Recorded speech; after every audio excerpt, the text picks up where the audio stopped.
everyone, and welcome to Once Upon a Storybook. My name is Cynthia with Cynthia's Joyful Creations, and I am excited to share another angel story with you from the book titled In the Arms of Angels by Joan Wester Anderson. This is not my story. I take no accreditation to this story. I am simply just sharing it. Today's story is entitled Unseen Hands. Sometimes I hear a flutter in the middle of the night, and I know another angel just rose up in flight. Patricia Osborne Orton from The Sound of Angels. Christy Wallace, a 13-year-old from Hugo, Oklahoma, grew up in a warm spiritual household. Both her grandfathers were ministers, so the extended family all knew about angels. Christy's widowed mom made sure her children understood that these heavenly guardians were real. Mom would tell us stories about angels and about things that happened that were more than coincidences. Christy's mom loved perfume, talcum, lotion, and other fragrant treats. Every night before she went to bed, she would sprinkle her sheets with a little perfume powder, Christy recalls. Always wanting to be just like her mom, Christy also tried this a few times. She had her own container of powder in her room. One night, Christy's older brother stayed overnight at a friend's house. Her younger brother, Corey, camped out in front of the living room television, and her mom turned in early. It was a situation Christy loved, staying up late in her room with the door shut, listening to music or writing, doing whatever she wanted to do with no one bothering her.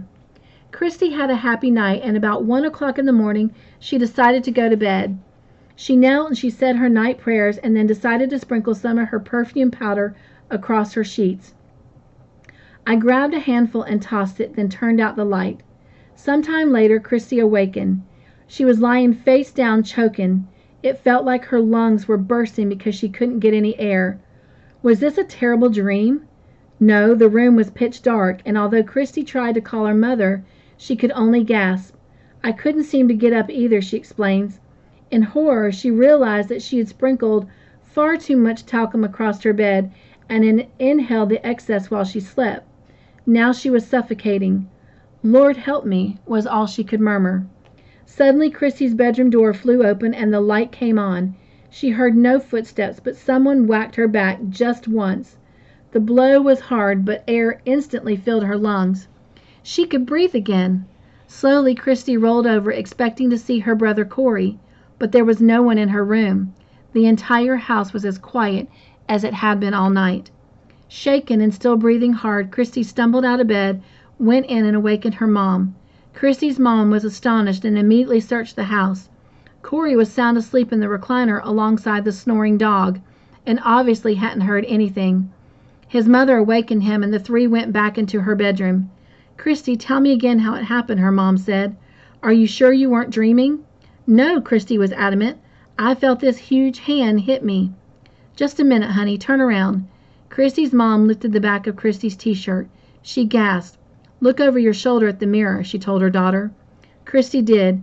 There on her back was a red mark in the shape of a hand. Although starting to fade, it was a definite outline and almost covered the width of her back. The family stared. The hand that had made that print was far larger than any they had ever seen.